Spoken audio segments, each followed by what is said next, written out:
So last के videos में हमने देखा था कि portfolio building and capital allocation is highly important. जब हम देखते हैं कि कैश रिजर्व कुछ परसेंटेज में होना चाहिए, but beating inflation is required. See, investment is a locked period.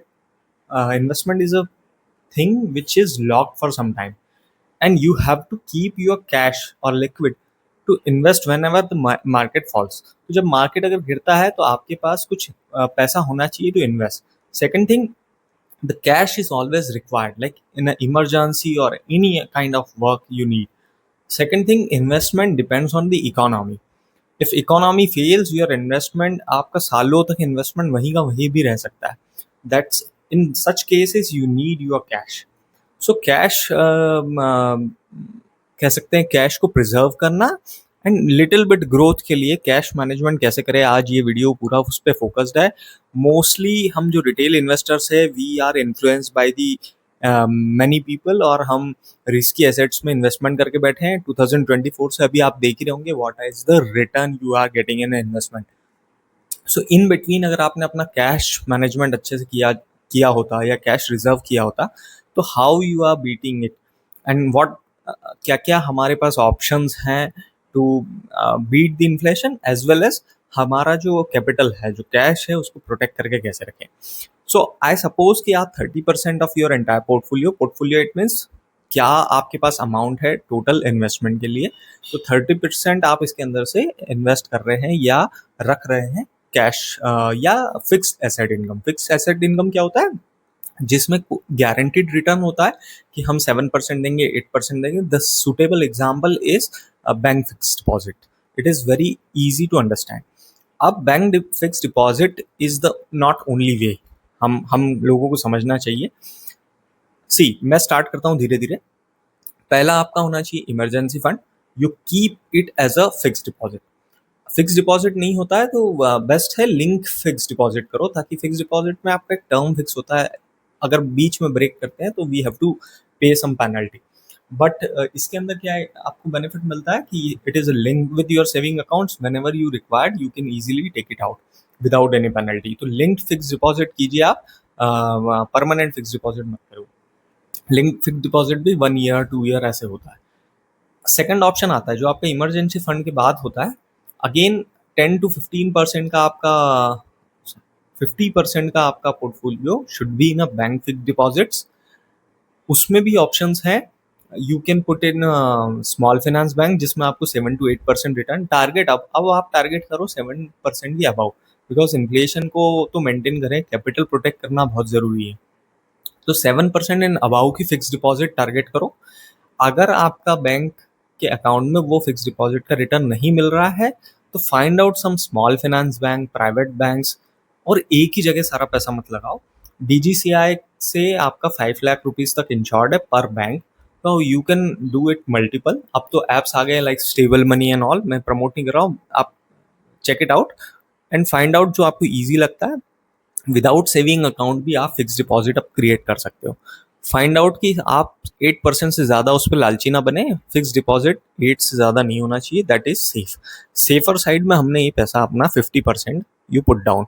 अब आपका जो 50% बचा है उस पर आप क्या कर सकते हैं? What I do, I find out 2 things. One is corporate bonds, जिसको मैं अभी एक्सप्लेन करूंगा कि कॉर्पोरेट बॉन्ड्स पहले रिटेलर से अवेलेबल नहीं थे, वो HNIs या हाई नेट इन्वेस्टर्स के पास ही था।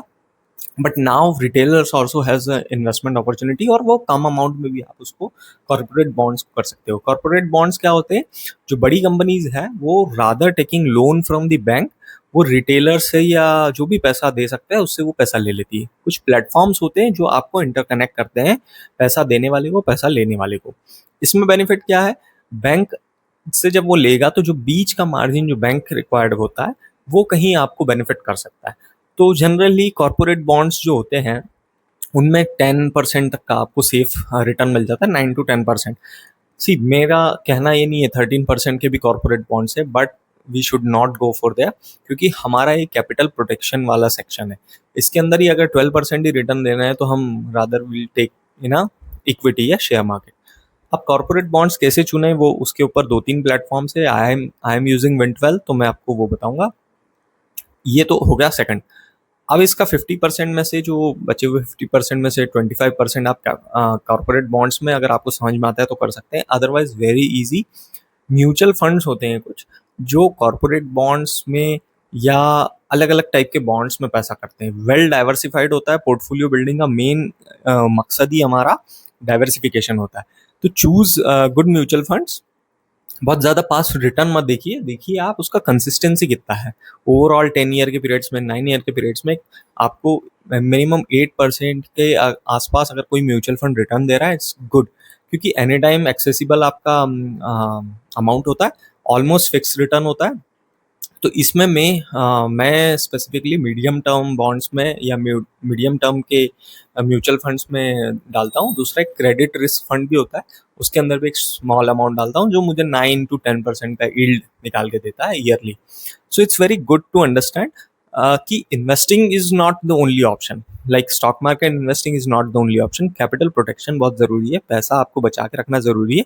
सी आप 24 से 25 हो गया, 26 हो गया, still our economic is weakening day by day.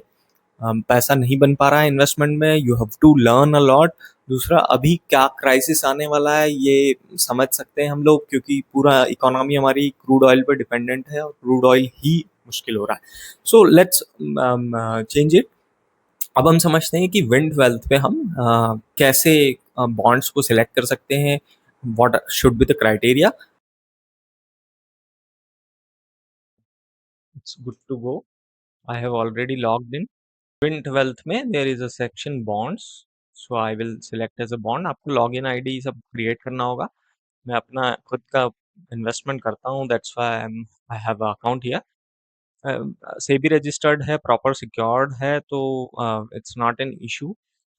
इसमें आप कोई और भी प्लेटफॉर्म यूज कर सकते हो, just check they are approved with SEBI, so it will be easy. अब हम ये देखते हैं कि देखिए, हमें अभी रिटर्न्स के ऊपर नहीं भागना है, because it is our protected capital, cash capital होता है। तो इसको बेसिक हम 10% का एक टारगेट बना के रखते हैं।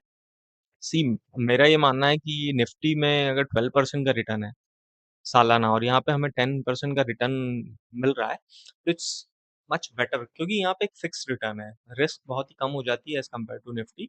फिक्स रिटर्न होता है, एक स्टेबल इनकम बनाने के लिए भी बहुत अच्छा ऑप्शन है। तो आई आई प्रेफर इट। अगर आपके पास बहुत अच्छा कैश अमाउंट है तो for a stable in create a stable income आप इसको यूज भी कर सकते हैं। तो अब हम देखते हैं कि इसमें बॉन्ड्स में क्लिक करते हैं, तो बॉन्ड्स ओपन हो गए हैं। I prefer, there are multiple things, आप रिटर्न्स के बेस पे भी चुन सकते हैं, but I I select as a high rated bonds.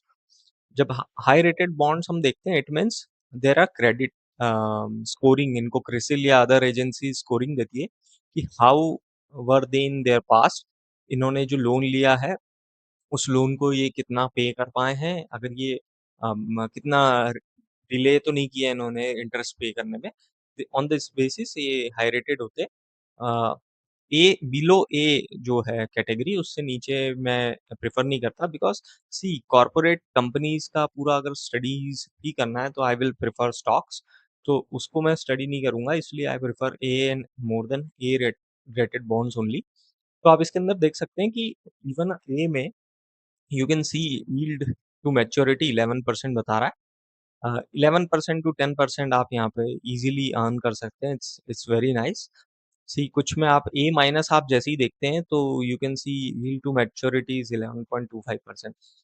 I will say my choice, I always prefer A and more than A, like A double A plus plus, like that only. हम उसमें और नहीं जाएंगे। तो जैसे हम देख पा रहे हैं, there are multiple things, Muthoot Muthoot MCred, Arman finance, Namra finance, Lakshmi. So हम हमें क्या करना होता है, हमारे जो पूरा अमाउंट है वो किसी एक सिंगल बॉन्ड में नहीं डालना है। इसके अंदर दो तीन चीजें आप चेक करो। Suppose I am opening this Navi finance. ठीक है, नावी फिन सब को मैं अगर खोलता हूँ तो चेक करते हैं हम कि ये बॉन्ड 11% की यील्ड टू मैच्योरिटी देख रहा है। हम इसको ओपन करके यहाँ पे भी बहुत कुछ डेफिनेशन देख सकते हैं कि क्या इसका मीनिंग है। You understand, it's very basic, no issue. Mid twelve ने ये सारा सॉल्व कर दिया है, हमें देखने की जरूरत नहीं पड़ती। जो यहाँ दिख रहा है हमें रिटर्न हम यहाँ पे इजीली देख सकते हैं। मिनिमम इन्वेस्टमेंट आप सबसे पहले ये देख लें कि आपका मिनिमम इन्वेस्टमेंट क्या है। कहीं ये 10,000 भी होता है, कहीं ये लाख रुपीज़ भी होता है। रेटिंग आपको पता चल गई, रेटिंग पे भी क्लिक करके आप देख सकते हैं कि हाई रेटेड है। सी जितना ये नो रिस्क पे जाएगा, क्रिसिल रेटिंग करता है ना? ये देख सकते हैं आप कि triple A bonds has a very low return. So मैं प्रेफ़र करता हूँ ए से अबव कैटेगरीज़ ओनली, बी के ऊपर मैं नहीं जाता because I can't select companies, I can't do the research, otherwise मैं स्टॉक्स में ही कर लूँगा फिर। तो हम देखते हैं ये ए है, ये अच्छा हमारी कैटेगरी में फ़ॉल कर रहा है। 24 मंथ्स का मैच्योरिटी पीरियड है। देखिए बॉन्ड्स फिक्स होते हैं, थोड़ा-सा इसमें बहुत लिक्विड होता है, हालाँकि ये बेच सकते हो आप क्योंकि ये डीमैट अकाउंट पे लिंक हो जाता है, बट छोटा-मोटा कट भी होता है। सो हमारा ये लॉन्ग टर्म ही इन्वेस्टमेंट होता है, 24 months is not an issue. Principal amount आपको एट मैच्योरिटी मिलेगा, बट इट्स गुड कि इन इंटरेस्ट आपको मंथली मिल जाएगा। तो मैंने कहा कि आपको एक इनकम जनरेट करने के लिए इट्स अ गुड ऑप्शन। कोशिश करें, अगर आपको नहीं ज़रूरत है इंटरेस्ट की, तो आप मैच्योरिटी भी ले सकते हैं। उससे ये बेनिफिट होगा कि आपको जो इंटरेस्ट है वो आपके इंटरेस्ट पे भी इंटरेस्ट मिलना शुरू हो जाएगा, दैट इज़ गुड। तो सी वो आपको पूरा बताता है कि अगर आप आज इन्वेस्ट करते हैं तो 21 जून से आपकी इंटरेस्ट पेमेंट शुरू हो जाएगा एंड एट लास्ट क्या होगा। यूनिट्स आप इंक्रीज़ कर सकते हैं कि कितना होगा, 2 साल में ये रिटर्न बता रहा है। These all things you can do. इसके अंदर अदर इन्फॉर्मेशंस में मैं जाता हूँ, तो हाइलाइट्स में आप देखते हैं सिक्योरिटी कवर। मैं चेक करता हूँ security cover should be more than 1x, मतलब जो आपसे इसने लोन लिया है as a collateral, as a loan amount, उसने क्या एसेट जो रखे हैं उसकी प्राइस क्या है। तो ये अगर लोन 2 करोड़ का ले रहा है, तो he has a asset of more 0.5% इसके पास ज़्यादा है, 0.05%। आई प्रेफर कि 1.1 एटलीस्ट हो, नहीं तो फिर see again the risk is increasing. Wint Wealth ने भी इसमें 2% इन्वेस्ट किया है, इट्स गुड। उसके बाद हम बात करते हैं अदर बॉन्ड डिटेल्स पे। मैं जब जाता हूँ, तो यहाँ पे भी अगेन है 50 करोड़ की इश्यू साइज़ है, क्रिसिल ए रेटिंग है, ठीक है? आगे बढ़ते हैं और मैं इसमें देखना चाहता हूँ seniority. What is seniority? Seniority में मैं always prefer senior secure bond. What senior secure bond is, if company fails out, company collapse हो जाती है, उसके पास पैसा नहीं बचता, तो किसको सबसे पहले पैसा मिलेगा? तो जो सीनियर सिक्योर बॉन्ड रखता है, it means it is a loan loan है। तो बैंक के लोन में पैसा पहले मिलेगा या किसको मिलेगा? तो सीनियर सिक्योर बॉन्ड वालों को सबसे पहले मिलेगा। सीनियरिटी बेस्ड मिलता है सबसे पहले। तो सीनियर सिक्योर बॉन्ड में आपको पैसा पहले मिलेगा, इट्स गुड। तो मैं प्रेफ़र ये करता हूँ। बहुत कम रिस्क होती है, बट हाँ, रिस्क को मना नहीं कर सकते, that's why I check all this. तो इट्स वेरी ईज़ी, आप नॉर्मल इन्वेस्ट कर लो, उसके बेस पे आप पेमेंट कर सकते हो यूपीआई से या किसी भी अकाउंट से, and that good to go. So बहुत ईज़ी है आप चूज़ करना। आई विल सजेस्ट कि एक ही कंपनी में पूरा पैसा आप इन्वेस्ट ना करें। अलग-अलग कंपनीज़ हैं, ए प्लस के ऊपर आप जाइए और सिर्फ़ फ़ाइनेंस वाली कंपनीज़ पे मत जाइए। सो होप ये बॉन्ड्स आपको अच्छे लगे होंगे, and don't rush behind the high interest. Just check the CRISIL, और 10% आई बिलीव अच्छा है। आपकी क्रिसिल रेटिंग अगर बहुत ज़्यादा अच्छी भी है और कोई 12% रिमूव दे रहा है उसमें, लाइक कोई क्रिसिल रेटिंग है ट्रिपल ए और कोई 12% उसमें क्लेम कर रहा है, don't go for that. Just try to 10 to 11% is enough for that.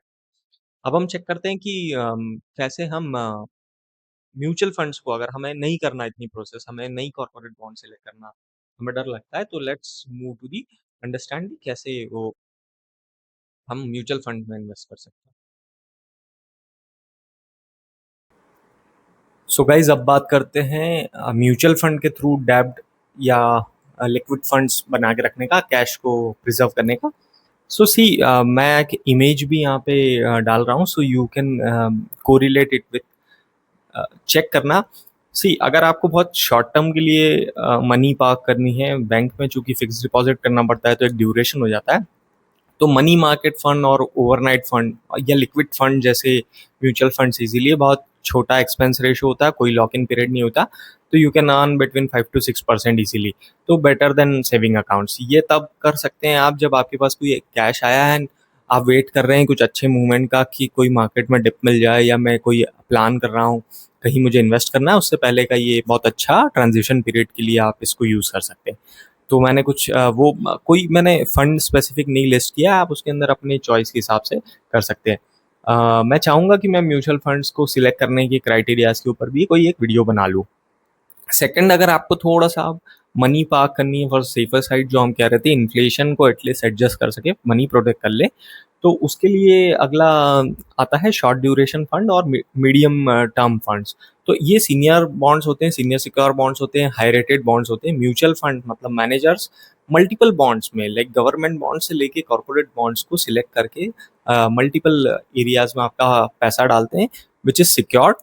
उनके लिए वो फिक्स टाइम के लिए होता है, जैसे 2 to 3 इयर्स 4 इयर्स के लिए। बट फॉर आवर सेल्फ अपन देखें म्यूचुअल फंड्स में बहुत ही कम छोटा लॉक इन पीरियड होता है, लाइक 1 मंथ और समथिंग। तो शॉर्ट ड्यूरेशन और medium duration, I I don't think इसके अलावा हमारे पास कोई और चॉइस हमें अपने कैपिटल को रखने के लिए करनी चाहिए। इसके अंदर आप इजीली 7 to 9% तक, इवन कुछ कॉर्पोरेट बॉन्ड्स में आप 9% तक की भी यील्ड ले सकते हैं। एक्सपेंस रेशियो थोड़ा सा ज़्यादा होता है, थोड़ा सा आप देखिएगा उसका जो लॉन्ग टर्म चार्ट होता है। मैं यहाँ पे एक लॉन्ग टर्म चार्ट भी लगा दूंगा, अगर वो बहुत वॉलेटाइल दिख रहा है तो ऐसे फंड्स को थोड़ा सा मैं अवॉइड करता हूँ, आप भी कर सकते हैं।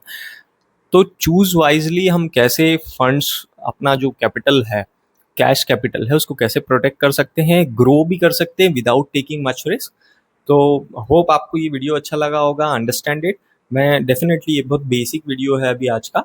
अगर इसमें और अच्छे कमेंट्स मिलते हैं, अगर आपको कुछ डाउट है इसके अंदर, आप कुछ और पर्टिकुलरली जानना चाहते हैं, आपके कुछ क्वेश्चंस है, तो प्लीज़ कमेंट, तो मैं उसके ऊपर on the basis of that मैं वीडियो ज़रूर लाऊंगा आपके नॉलेज के लिए।